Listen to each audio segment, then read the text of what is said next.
In one case, we know exactly what his tariffs did the first time, 1.9% inflation.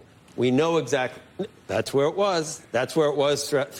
The other thing, Mark, I still think immigration and illegal immigration is a huge drain on a lot of the jobs that we've added. There's been no net gain among natural-born. I'm not saying I don't want immigration. We all love immigration. It's made this. We're all immigrants. Right. We're all descended from immigrants.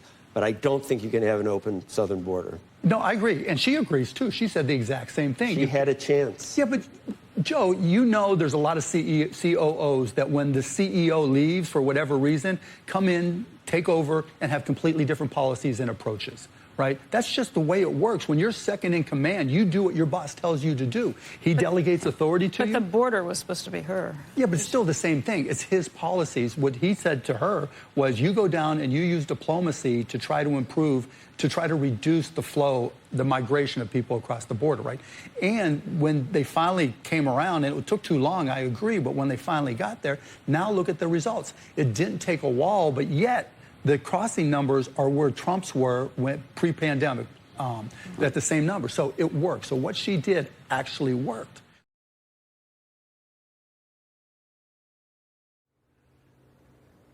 Yeah, and Sandra, bear with me. We just got these numbers moments ago, but it's a jaw dropper to say the least. So to set the stage here, let me just explain what these numbers mean.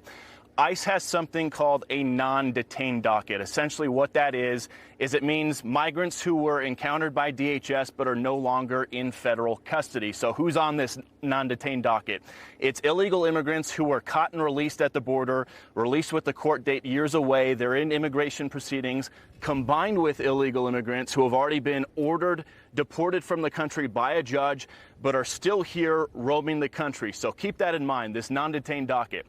According to a letter that the acting director of ICE just sent to Texas Congressman Tony Gonzalez, on ICE's non-detained docket, they're currently tracking 425,000 non-citizens who have been convicted of a crime. Of that number, over 13,000 non-citizens have convictions for homicide and are on the non-detained docket, meaning they're roaming the country right now. On top of that, there are another 15,811 non-citizens convicted of sexual assault who are roaming the country right now. Now look at the results. It didn't take a wall, but yet the crossing numbers are where Trump's were when pre-pandemic, at the same number. So it worked. So what she did actually worked. That one didn't age quite so well.